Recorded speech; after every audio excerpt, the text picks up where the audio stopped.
So today we're continuing our series on Proverbs, looking at selected passages from the book of Proverbs, thinking about some of the things it says, some of the things that the Bible says. This is what wisdom is. This is what it means to be wise. So today we are looking at Proverbs chapter 15, and I'm going to read verses 1 to 33, which is the whole chapter. Proverbs 15, starting at verse 1. A gentle answer turns away wrath, but a harsh word stirs up anger. The tongue of the wise commends knowledge, but the mouth of the fool gushes folly. The eyes of the Lord are everywhere, keeping watch on the wicked and the good. The tongue that brings healing is a tree of life, but a deceitful tongue crushes the spirit.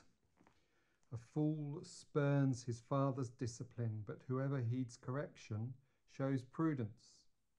The house of the righteous contains great treasure, but the income of the wicked brings them trouble.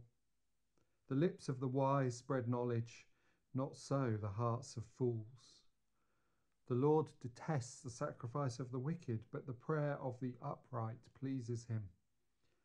The Lord detests the way of the wicked, but he loves those who pursue righteousness.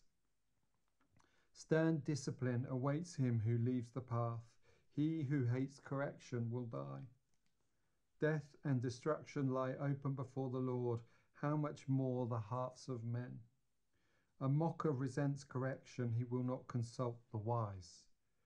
A happy heart makes the face cheerful, but heartache crushes the spirit. The discerning heart seeks knowledge, but the mouth of a fool feeds on folly. All the days of the oppressed are wretched, but the cheerful heart has a continual feast. Better a little with the fear of the Lord than great wealth with turmoil. Better a meal of vegetables where there is love than a fattened calf with hatred. A hot-tempered man stirs up dissension, but a patient man calms a quarrel. The way of the sluggard is blocked with thorns, but the path of the upright is a highway. A wise son brings joy to his father, but a foolish man despises his mother. Folly delights a man who lacks judgment, but a man of understanding keeps a straight course. Plans fail for lack of counsel, but with many advisers they succeed. A man finds joy in giving an apt reply. How good is a timely word! The path of life leads upward for the wise, to keep him from going down to the grave. The Lord tears down the proud man's house, but he keeps the widow's boundaries intact. The Lord detests the thoughts of the wicked, but those of the pure are pleasing to him. A greedy man brings trouble to his family, but he who hates bribes will live. The heart of the righteous weighs its answers, but the mouth of the wicked gushes evil. The Lord is far from the wicked, but he hears the prayer of the righteous. A cheerful look brings joy to the heart, and good news gives health to the bones. He who listens to a life-giving rebuke will be at home among the wise. He who ignores discipline despises himself, but whoever heeds correction gains understanding. The fear of the Lord teaches a man wisdom, and humility comes before honour. It was quite a long chapter, 33 verses, each proverb unique in a sense and saying something different. So what can we learn? What can we say about this chapter today? Well, there is one thing that stuck out to me about this passage, I suppose, one theme that comes up a few times that I wanted to talk about today.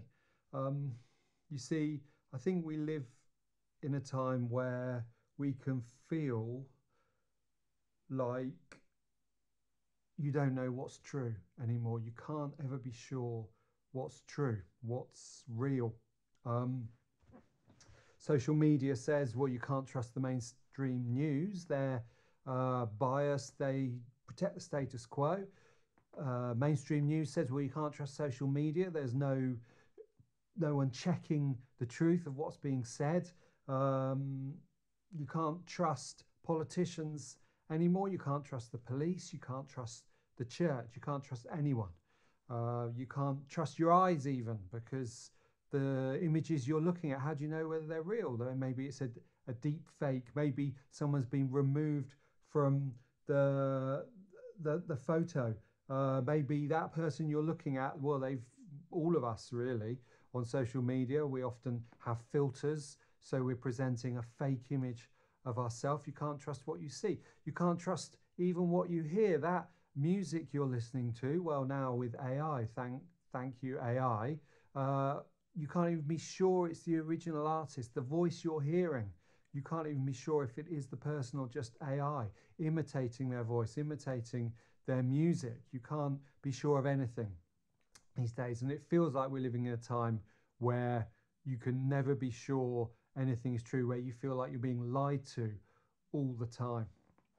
But I think life's always been a bit like that. I think society and culture has always been like that. It's perhaps heightened, or we're more sensitive, more aware of it now. There's more opportunity for it to come into our lives, but there's always been lies, and always been lies that people are saying, here's the truth, this is the truth. I grew up before the internet. I didn't have the internet when I was a child. There was no AI when I was a child, yet we were still lied to. I was still lied to, and had, people say, no, this is the truth.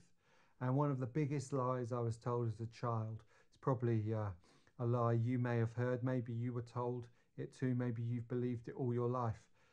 But it's this: it's sticks and stones may break my bones, but names will never hurt me. Words will never hurt me. That's one of the biggest lies I think we're told in our lives. And that was before social media. It makes sense when you look at it, when you analyze that statement, because it's just words, isn't it? It's just noises. What harm can noises do to you? But those words, those noises can hurt us, because human beings, we're not just bones, are we? We're not just bones to be broken. We can have our hearts broken. We can have our minds broken. We can have our souls, our spirits broken. And this usually happens with words. It's words that do this to us. I've never broken a bone.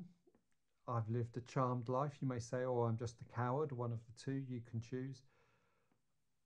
But some of you will have.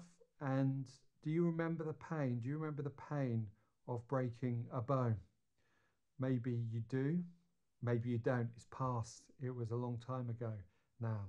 But I bet most of us can still remember the pain of certain words, the way they were used against us. In fact, although when we break a bone or injure ourselves, that pain can pass and it's gone forever and it doesn't come back, I bet it doesn't take much to bring back the pain of some things in our lives, the things that were delivered by words. It's almost like a fresh wound. When you just think about it, when you just recall about it, the pain is real there again. This is what words do.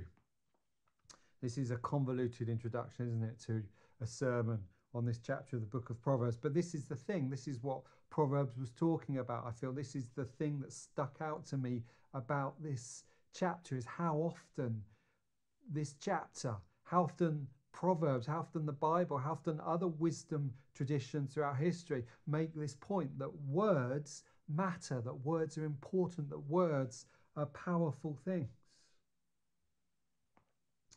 How we interact with one another, how we speak, the words we use, how we listen to one another, how we hear the words that people use. These things matter. These things are powerful. And Proverbs, this chapter, has several instances where it says the way you do this, the way you speak, the way you listen, the way you interact with words defines whether or not you are a wise person or not. There's some verses that we read, that we heard this morning. Like verse 1, a gentle answer turns away wrath, but a harsh word stirs up anger. Right away, the second verse, the tongue of the wise commends knowledge, but the mouth of the fool gushes folly. Verse 4, the tongue that brings healing is a tree of life, but a deceitful tongue crushes the spirit. Verse 5, a fool spurns his father's discipline, doesn't listen to the words that are being spoken, but whoever heeds correction, whoever listens, shows prudence. The lips of the wise, verse 7, spread knowledge, not so the hearts of fools. 12, a mocker resents correction, he will not consult the wise. 14, the discerning heart seeks knowledge, but the mouth of a fool feeds on folly. 18, a hot-tempered man stirs up dissension, but a patient man calms a quarrel.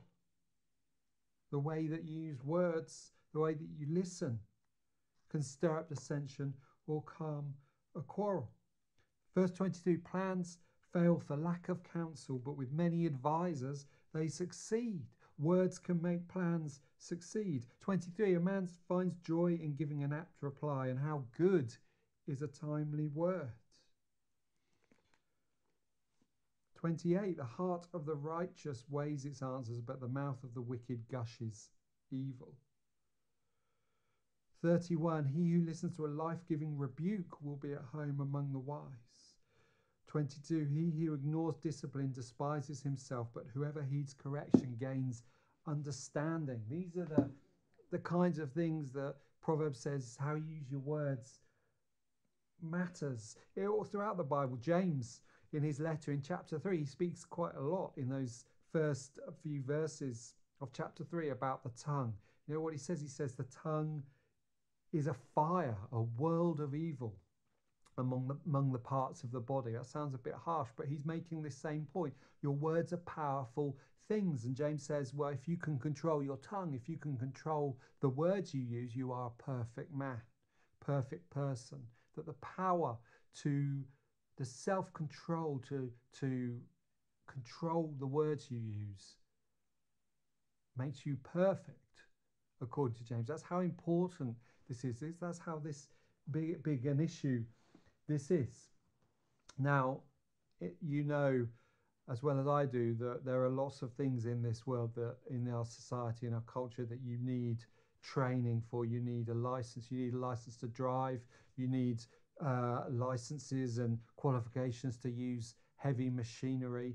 You need a license to practice medicine, all these kind of things, because we recognize that the harm that comes from using these things badly, from being a bad driver or for not using heavy machinery properly. We know that these things are dangerous, but there is no license to speak.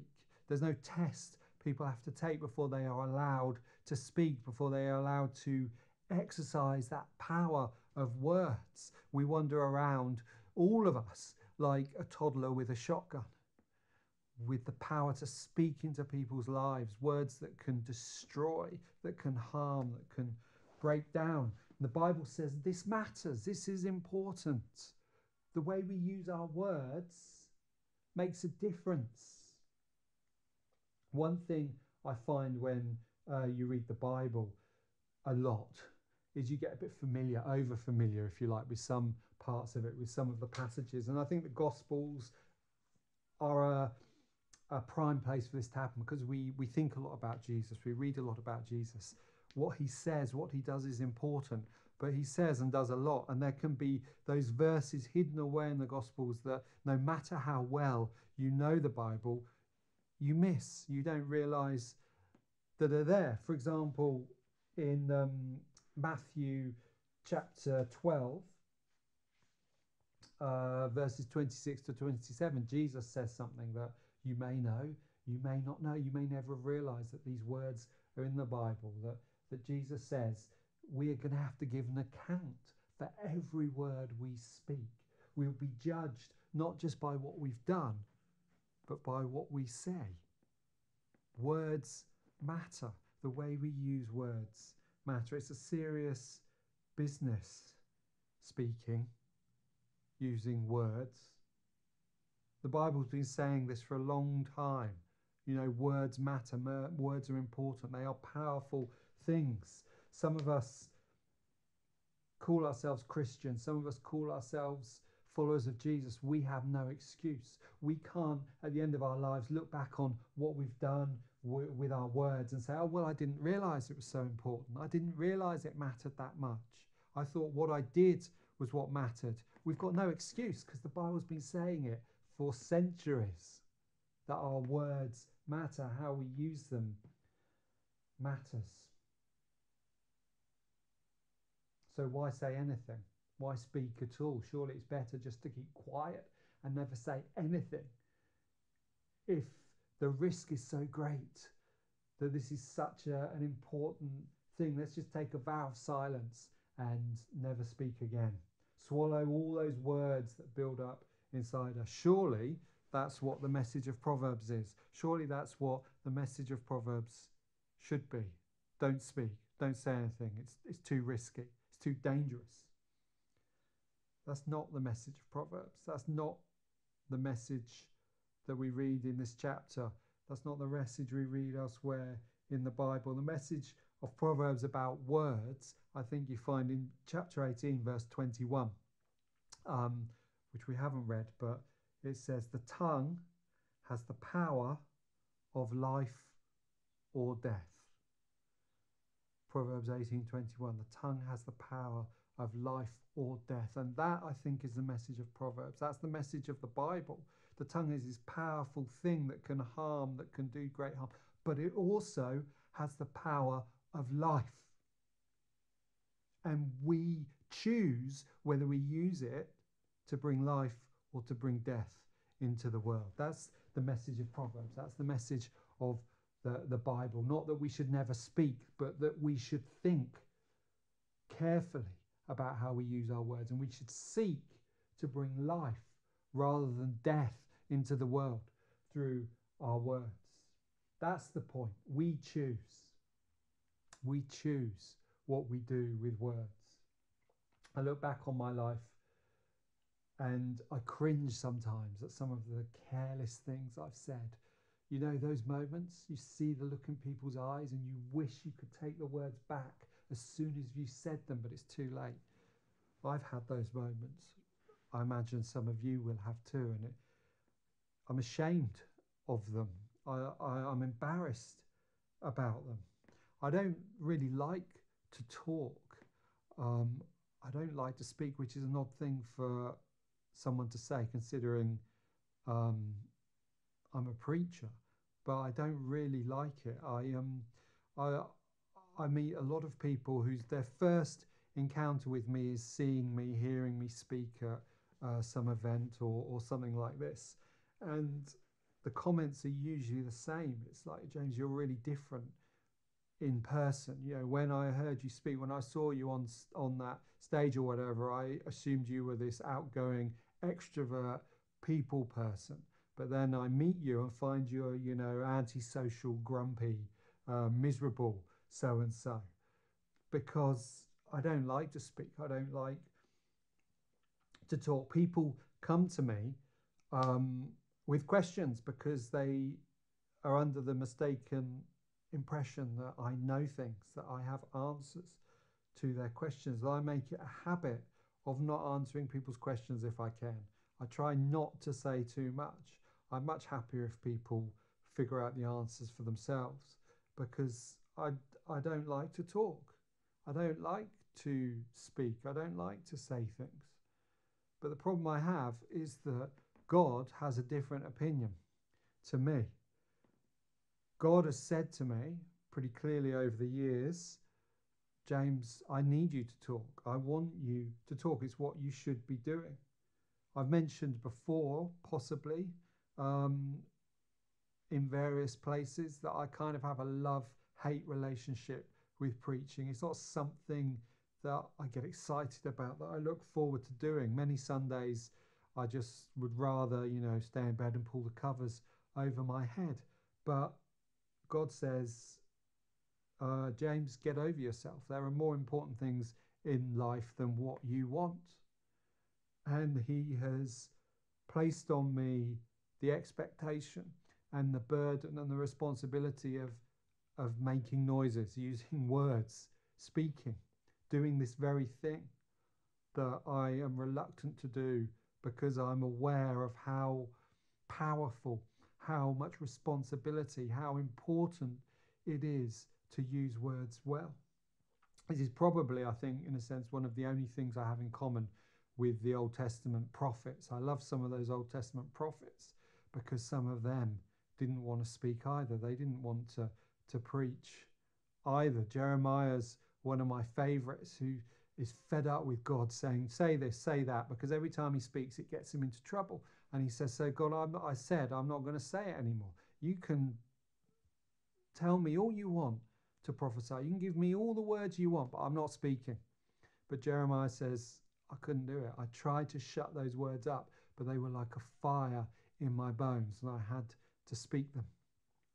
Ezekiel's another one, an interesting prophet who says a lot of things, but God said to him often, you know what, Ezekiel, words aren't really going to cut it every time, so I'm going to get you to do some practical things. I'm going to get you to do some visual acts. I'm going to get you to bury your clothes by the bank of a river. I'm going to get you to lie on your side for months or weeks. I can't remember how long it was, but just as an illustration, when your wife dies and she's going to die, you're not to mourn, you're not to grieve, because I want to use that as a way of communicating something to my people.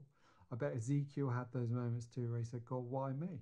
Why did you expect me to do this? Couldn't you find someone else? I'm not really on board with this. One of the things I do like from Ezekiel, from his story, is in chapter 37. It's a story that's probably reasonably well known, because there's a song about it. And when I start telling the story, you might know the song. It's God shows Ezekiel, shows him a piece of the desert, and it's full of bones, dry bones, bones that have been there for a long time, all dried up and dead. You know the song, the knee bone's connected to the leg bone, or whatever. You know the song maybe. And God says to Ezekiel, what do you reckon, Ezekiel? Can these bones live? And Ezekiel, looking at these bones, maybe he thinks, well, they're dead, they're long dead, there's no life in them. But he's too smart. He's been around God long enough. He knows that the obvious answer is not always the right one where God's concerned. So instead of committing, he says, well, only you know, God, whether these bones can live. And God, well, these bones come to life. They come to life. They have life breathed into them. And that's what the song's about. And you may know that story, but do you know it well enough to know what it is that brings life to those dry bones? Are you familiar with it?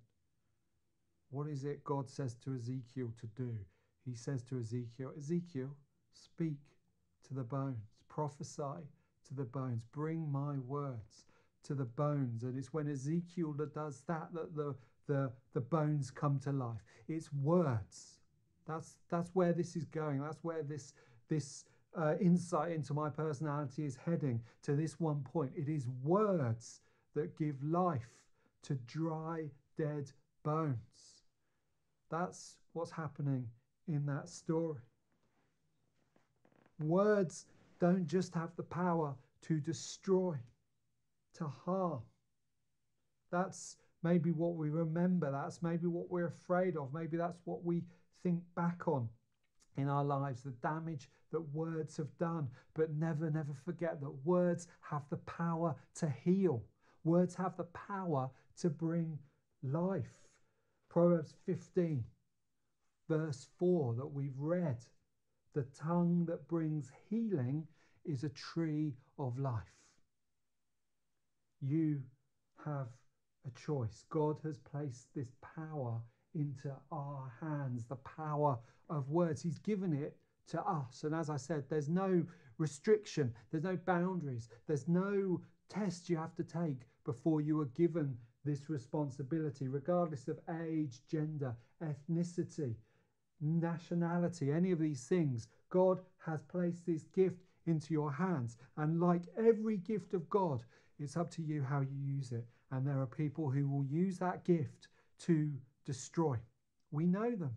We all know them. People who have words, who maybe have great skill with words. And what do they do with those words? They use them to break, they use them to demolish, to knock down people and things. But the message of the Bible, the message of the gospel is it does not have to be like that. It does not have to be this way. You can bring healing with your words. You can. You. It's not just those of us who do a lot of talking. Not just those of us who might give the impression that we're good with words. You, if you use your words with wisdom, if you use your words to speak the things that God has said, you can bring healing with your words. You can change people's lives for the better just with these strange noises that come out of our mouths. Larry Crabb, who is a Christian counsellor and writer, tells a story once of being a child at school. And one day, at the end of the day, teacher said, "Larry, can you stay behind? I just want to talk to you for a second." And so Larry did. And I don't know what he thought the teacher was going to say, but the teacher said to him, said, "Larry, I've noticed that you're good with words. And I think maybe one day you could be a writer if you wanted to be." And he gave Larry some extra homework to do. But Larry Crabb said it never occurred to him until that point. No one had ever said anything like that to him before, that he could be something, that he could be someone, that he could be a writer. It was words. It was words that woke that up in him. A teacher just taking the time to say, "Look, this is what I've seen and this is what I think you could do. This is something I think you're good at." And it set him on a path. One of my favourite Fred Craddock stories, this is a story I've told before, I know I have, and I'll probably tell it every week if I could get away with it, is of a time where he and his wife were on holiday. And they were minding their own business, sitting in a cafe or a restaurant, and an old man comes in and he's saying hello to people at the tables. And he comes over to Fred and his wife and sort of starts up a conversation with them. And Fred says he wasn't too keen. This guy's interrupting their time. He's not too keen on this conversation, but this guy's asking questions. "Oh, who are you here on holiday?" And so on. They were on holiday in Tennessee, and this guy finds out what Fred does for a living, that he's a minister and he's a preacher, and this guy says, "Well, I've got a story. I owe a lot to a preacher from the church, the same denomination, the church that Fred Craddock was." And this man, whose name is Ben Hooper, tells this story. He says that he grew up and he was illegitimate. He was from a single parent family. His mother wasn't married when he had him. I don't think he even knew who his father was. And in Tennessee, in those times, it was many years ago, that was a big deal. Like, that was a shameful thing. And he said all through his childhood, he was ashamed and embarrassed and ostracized, and he was lonely, and people wouldn't talk to him, people wouldn't interact with him because of this stigma of being illegitimate, and he didn't have any friends or anything like that. And he said that when he was a teenager, he started going to a church. He liked the preacher, he liked to hear the preacher, but he didn't want to stick around in church because, he was embarrassed. And he used to arrive late, hear the sermon. As soon as the sermon had finished, he would leave. And he says that one day there was a bottleneck of people leaving and he couldn't get out. And he was trapped there in the church, and he felt a hand on his shoulder, and it was the minister. And he looked at the minister, and he could see the minister was trying to place him, because obviously he didn't stick around. He wasn't there before, wasn't trying to place him, trying to think which family he belonged to, this teenage boy. And Ben knew that he'd been found out, and that the minister was gonna say something, and that was it. He'd never be able to come to the church again. And the minister was struggling. You're a child, or whose child are you? And then the minister said, you're a child of God. I see the family resemblance. It's a striking resemblance. And he said, you've got a fantastic inheritance, boy. Go out and claim it. And he sent Ben Hooper on his way. And just words, You're a child of God. But you know what Ben Hooper said to Fred Craddock? He said, I left that church a different person. He said, that was the beginning of my life. Those words, just simple words. And in fact, Fred said he remembered after the conversation that the governor of Tennessee, there'd be a time when the governor of Tennessee, twice elected, had been a man who was illegitimate, whose name was Ben Hooper. That this man had become the governor of Tennessee. And he said, because someone said to me, you're a child of God. And I see a striking resemblance. This is the power of words. This is what words do. This is the gift that God has given. And if, like Ezekiel, we say, okay, God, I'll speak your words. I'm not going to run away with my words. I'm going to speak your words. You transform people's lives just with the power of words. You spread wisdom and knowledge, says Proverbs 15. You bring healing and life. How good, it says, is a timely word. How good is a timely word. And we should listen to the words that are spoken to us as well. This is what Proverbs 15 also says. The words that might not be comfortable, may not be necessarily what we are expecting or wanting to hear, but the words that contain life. You see someone, they might just be making noises, but if you listen, you might be able to hear the Holy Spirit whispering to you in those words. And wouldn't you like to be that sort of person? The sort of person Proverbs is talking about as being wise, being a blessing to others, the sort of person who says what is good and what is true and allows the Holy Spirit to piggyback on those noises that they make, on those words that they speak, and bring life to others and change men and women's hearts forever.